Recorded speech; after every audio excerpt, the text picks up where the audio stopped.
We're raising a generation that can see but not hear. Deuteronomy was written for a world without screens, a world where sight was tempting but dangerous because images could be idols, distractions, lies. So it taught something radical. Don't look, listen.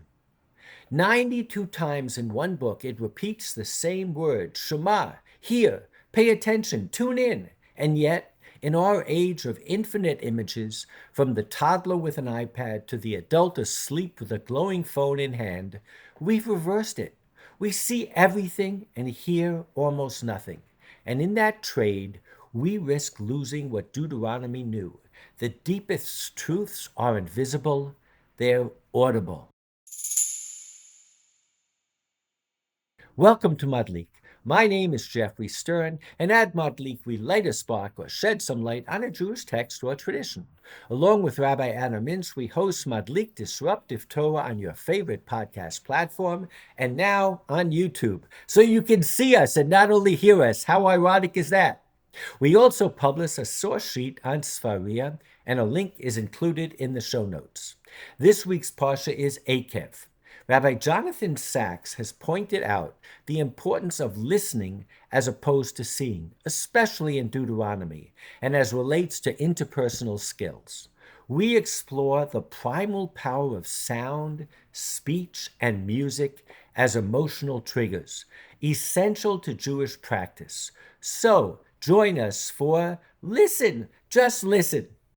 Rabbi, I have to say, last Shabbat was Shabbat Nachamu, and I went to my local Chabad in Westport, Connecticut, and Yehuda Cantor, the Chabad rabbi, pointed out, he didn't quote Rabbi Sachs, but he pointed out the power of hearing as opposed to the challenges of seeing. Idolatry. And I then my wife sent me this Rabbi Sachs article on Shmiya, and I said, you know what? I guess the gods are saying something. I've got to do this week on Shmiya. Listen, just listen. It's a great thing. I'm happy that it came from the Chabadnik in Westport. So before we start, we have a little housework or homework or file keeping to do. You sent me, I guess, a pre-publication of an article in Sapir Journal, very respected journal that you wrote for the coming edition, I assume. It's called The Paradoxes of Conversion. And I read it, and we have talked about Ger so many times, but you somehow bridge the gap between Ger as stranger and Ger as convert as I've never seen before. So all I can say to our listeners is I hope you're subscribed to Sapir because in the upcoming edition, there's an amazing article by Adam Mintz. I just loved it. Thank you so much, everybody. I think you can go to the Sapir website and access it, or if you would like, you can go to my Facebook page. And I actually posted it today, and I look forward to hearing everybody's idea. I'll just tell you in 1 second that the word "ger," which we probably have talked about over the time in Madlik, is a fascinating word because in the Torah, "ger" doesn't mean convert. It means stranger. And the rabbis use the word that in the Torah means stranger to mean convert, which is an interesting selection of words. Why would you choose the word that means stranger as convert? And probably on some level, it means that the convert never loses that uniqueness even after they join the Jewish people. But anyway, read the article. I look forward to your reactions. And now let's listen. Just listen. Well, that's a great tease. And I have to say, because we are talking about listening, I don't normally share my other hat or my other kippah. But to pay the bills and the rent, I have a company that makes products that have audio chips inside of them and record audio.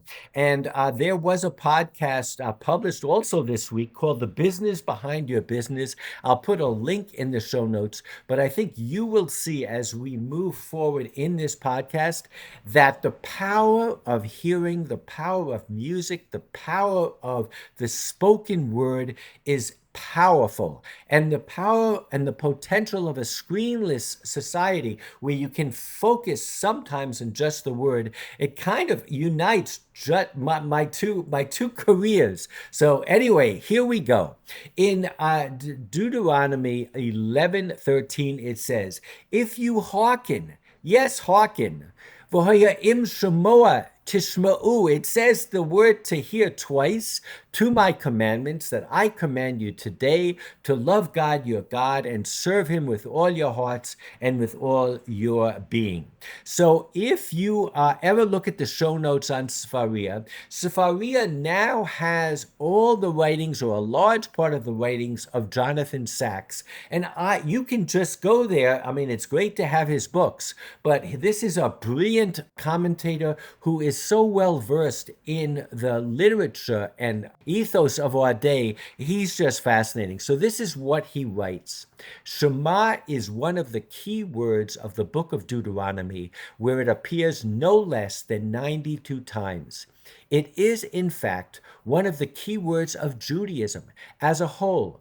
It is central to the two passages that form the first two paragraphs of the prayer we call Shema, one in the previous parsha, the other in this parsha.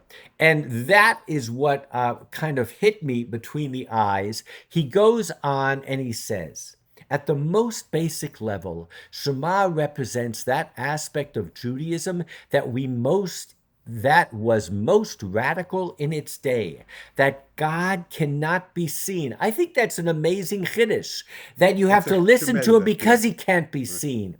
He can only be heard. Time and again, Moses warns against making or worshiping any physical representation of the divine.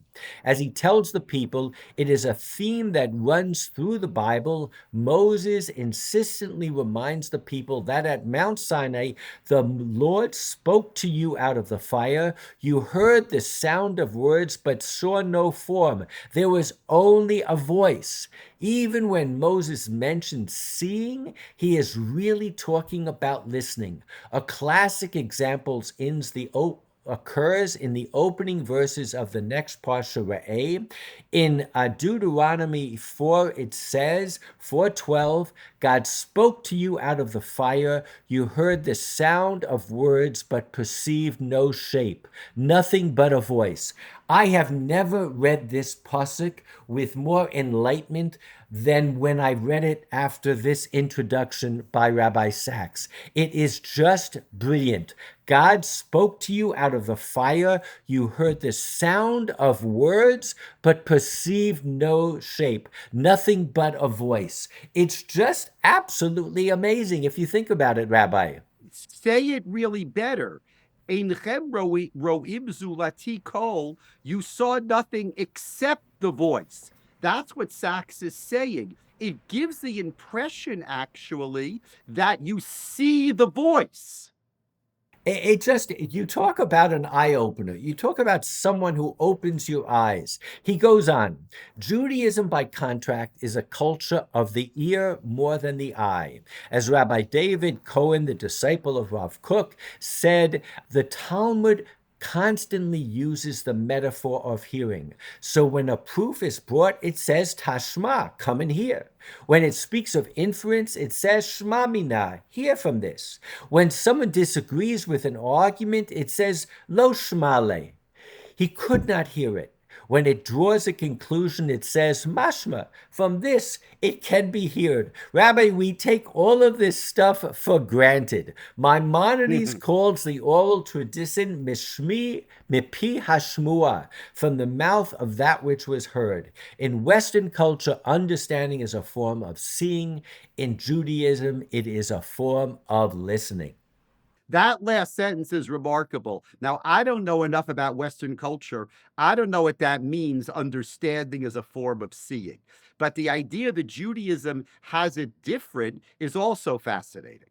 So you are welcome, and I invite you to read Rabbi Sacks in the full. The particular article that is quoted in regards to our Parsha has him leaving a conference at the Hebrew University because people are talking and not listening, and him going to meet Amos Oz, a secular writer, and learning what it is to listen. I just want to say he really opens up our eyes. I would argue that there's a place for hearing and there's a place for seeing. I mean, last week's parsha we read, Ata hareta ladat ki Hashem hu ha'alakim. It has been clearly demonstrated. You have seen it that God is king, that God is God. We learn when the Mishkan was being built, it says, Kachol ashi ani mareh otcha. Clearly, in architecture, it's important to see a plan once in a while, exactly as I show you the pattern of the tabernacle. And of course, in the Talmud, there's an amazing expression, Ein Shmiya Kriya. It happens to deal with the new moon, but hearing is not quite like seeing. So I think we need to take Rabbi Sachs with a grain of salt, but alternatively, we need to say, wow, there is something here, and I'm not saying a pun. We have to listen, and where does that take us? And I am the rest of today's talk. We are going to talk about the power of listening, not necessarily to the exception of the other senses, but focus like a laser on the power of listening and what that means to us. Rabbi, do you hear me? I hear you. Let's go. Video killed the radio star. So I will argue at the end that there was a moment in our tradition very similar to the moment where the song came out, Video Killed the Radio Star.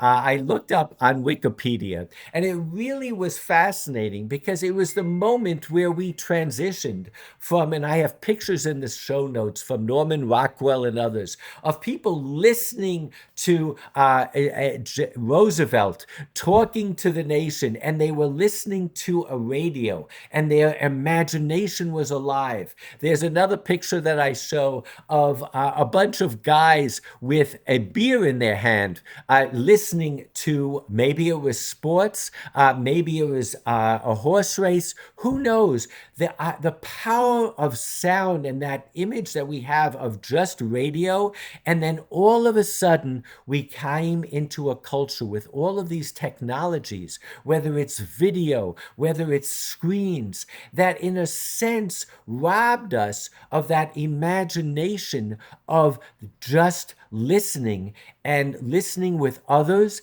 and also listening in terms of the imagination that it conveyed.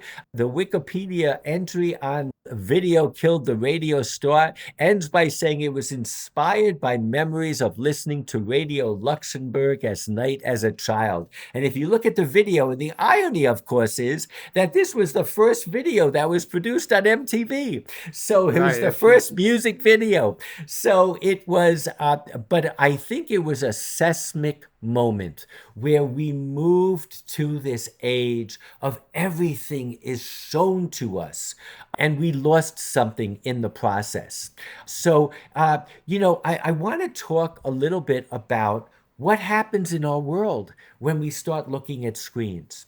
One of the things that I learned in my business life from this company Build-A-Bear that I provided the sounds to is what people do with those sounds. They have voices of people that are no longer with us. They take the last message from their answering machine. There's something about having tactile memories that triggers emotions. And there's a lot of research that shows that children, for instance, who get addicted to that iPhone and iPad screen, they lose certain, not only what Rabbi Sachs was talking about the social interactions, but their language development is impacted. You watch a kid watching a video and their mouth is open. They're just kind of taking it in, but it's not interactive. Even my 3-year-old grandson is like that when he watches a video. It's crazy. There are all sorts of studies, and I think this is a wonderful kind of introduction for us to maybe reclaim not only the audible content in our Torah and the power of Shmiah, but in our daily life. So, music is another, and I couldn't help but get a sense when I was at Chabad of the singing involved. But Rabbi, I think a Friday night dinner is all you need. You say the Kiddush. You might sing the Birkat Hamazon. When I was a kid, my grandfather paid us. He gave us a prize if we could sing the whole Birkat Hamazon. You go to a kids camp. My grandkids go to Camp Ramah. It's because they put these tunes to music that they are memorized, and those music is a trigger. Have you ever heard a song that instantly transported you to a specific moment in your life? Maybe it was a childhood tune that brought back innocent feelings. Music has a profound ability to evoke deep emotions, and there's some fascinating science behind this. So, some of the science I saw was music is not just a collective sounds. As you know, it's a complex stimulus that interacts multiple regions of the brain. And I'm going to mispronounce this. The amygdala, which is responsible for processing emotions, and the hippocampus, which is associated with memory. Rabbi, memory and music and sound. We're in a month's time, a little more, we're going to hear Kol Nidre. And Kol Nidre is sung the same way all over the world, but much more importantly, it's been sang like this forever. You know, they get into music today, and once in a while, you'll hear remastered CDs where they took the original tracks and they remastered them. When we hear laning of the Torah, when we hear Kol Nidre, when we hear a tune, a song, or a melody of words that is part of our tradition, it's as close as we can get back to those original traditions. It's the same human voice chords that are singing or saying the same words. You don't get that with visions. You don't get that with screens. Now, I think that there are many studies that people with dementia, they respond not to words, they respond only to music. And I'm sure that it's related to this same thing, right? That memory, somehow there's a piece of memory that only reacts and responds to music. So I have a very dear friend, Michael Posnick. Sometimes comes on the podcast, and his wife, God bless her, had dementia, and the only thing that triggered her, without fail, was music, and she was a member of Zimriah. And literally, what you just said was the fact. And I would suggest one of my products that I have is the old fashioned mixtape, where we used to make a music track for a loved one because this was either our music or their music or our shared music, and we would give it to them. And I think every one of us should have our own mixtape because God forbid we ever get a situation where we need those triggers, we're going to need our mixtape. I think it's profound. It is absolutely profound. And this is exactly what you read in the previous paragraph, that there's a scientific biological reason or neurological reason for this. So then we get into memory techniques because, as I said before, it's connected to memory. And there are mnemonic devices. We believe in an oral tradition. We have a word that Rabbi Sachs didn't mention, but should have Torah Shebal Peh, the Torah that is by voice. Now, we normally consider it as a complementary Torah, a Torah that fills in the empty spaces. And that's all true, but it's also a Torah of voice. It's a Torah that you hear. Yeah, I mean, we say in English the oral Torah. So actually, in that case, the English translation is perfect, is exactly right. Exactly. And we have these mnemonic devices. We all come across them, for instance, in the Haggadah, where it talks about the 10 plagues can be minimized to datzach vadam or something like that. The point is, we in tech, we have a lot of mnemonic devices and we have acronyms. DOS is Disk Operating System. But the Torah, and this gets back to Moses. Moses is giving the people something that they can carry with them into the future. And Shmiya is one of those things. Hearing is one of those things. And with that comes a whole toolbox of tools, including acronyms, where you take a lot of information and you put it into just a few letters. It's called an algorithm, Rabbi. You make a dense data, and it is a trigger. And Judaism is full of those triggers that you hear and you have a response. There is rhymes, there's organizing by the alphabet. Ashrei, if you look at it, is a famous psalm, but there are many psalms that go through. The first letter is the letters of the alphabet. This concept of hearing is not only a trigger to our emotions, but is also a direct connection to our memory, is just so profound. And it all starts with this infatuation of Deuteronomy with hearing.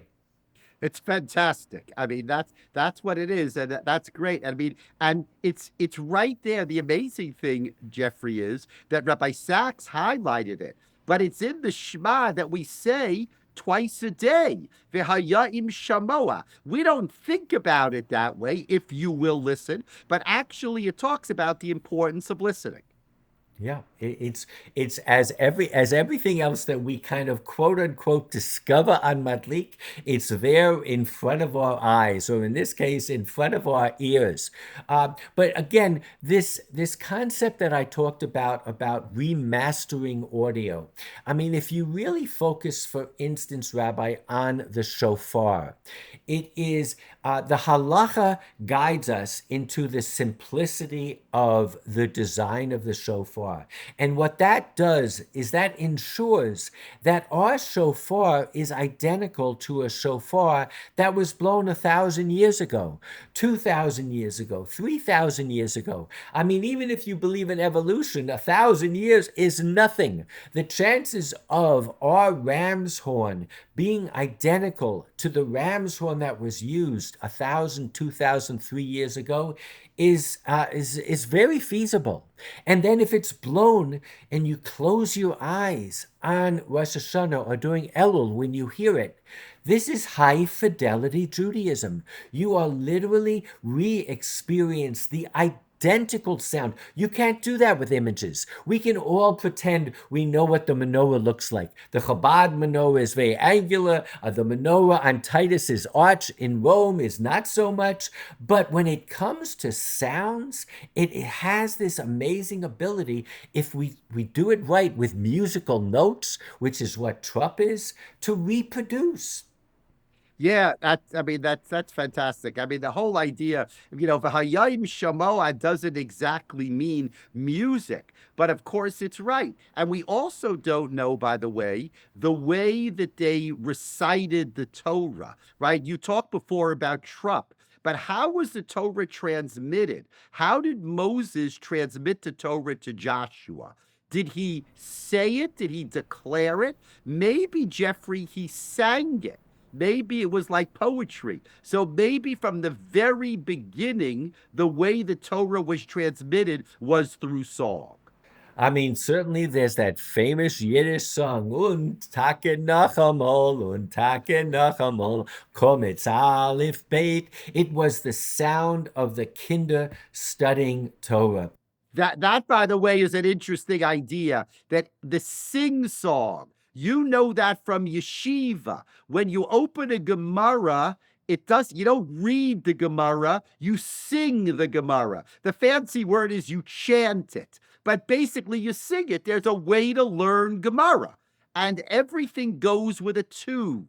And it's called the Cold Torah. I just thought of that. I mean, I used to live on 79th and Riverside, opposite, there was a crater there. And you could literally hear, I said to my wife, that's the Cold Torah. That's the sound of Torah learning. It is just amazing. But these are triggers. And they're triggers that really are so kind of primal that we dare ignore them. And I would argue that after listening to what Rabbi Sachs's insight is, I recommend that when we suckle the lulav. I was once in China, and I saw a Buddhist making sounds with something that they were shaking, and it reminded me of the sound that you hear from suckling the lulav. That's so interesting. The Mishnah seems to suggest that the sound that you make when you shake the lulav is actually what's most important. There's sound, and that actually, you want to say it better, that connects Rosh Hashanah and Sukkot. Both of them are connected to sound. One, you make it through the instrument of the shofar, the other, you make it through the lulav. Thank you for that. I mean, that's just that just confirms what I was saying.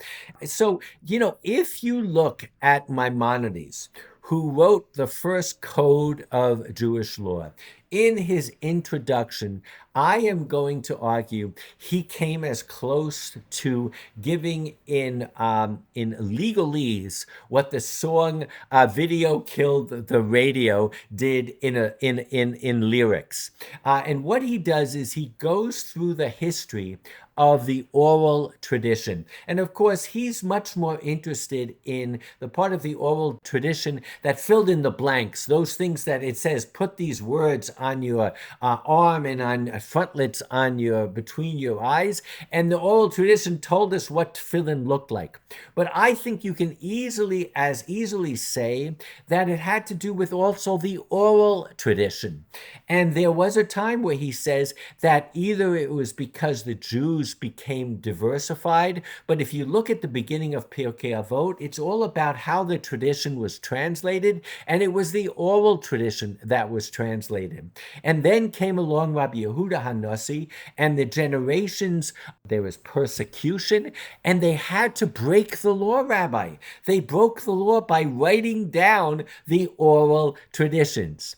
Now, and explain why. They broke the tradition because they were afraid that it would have been lost. They would have forgotten it because the Jews were dispersing, and that oral tradition would be lost. Because the other piece, Jeffrey, about an oral tradition is you need people. A written tradition can be maintained even if there's no community. If there's a break of 100 years, you still have the written tradition. But the oral tradition needs continuity, which also makes your point very strong. I guess it's like an echo. It sound carries. But meanwhile, Maimonides went ahead and he codified everything because he said in his generation it went to the next level. But what he talks about is that I am going to give you clear laws, judgments that result from all the texts. There won't be any arguments anymore. There won't be any discussion anymore. Everybody will have this processed and prepackaged. And similar to the video killed the audio star, where they both reminisced about it and regretted it and then went on MTV. Maimonides does both. He talks about the power of the oral tradition. He clearly had a love, and his critics believed that he kind of abandoned his love for the discussion, for the discourse, for the argumentation that Kol Torah, and for pragmatic reasons, he put it down into writing, which in today's day would be almost putting it into the video. This is the way it looked. You can only see it this way, and I think that we owe Rabbi Sachs a great thank you to focus us on the power of sound in terms of the powers that sound has. And it has an ability to bring us together. As Sachs says, it also has this ability to require us to listen to each other. But I think also it is this amazing emotional trigger. It is a tradition, whether by music or by other instruments like the shofar, or by the transmission of sounds and intonations, that really we can't ignore.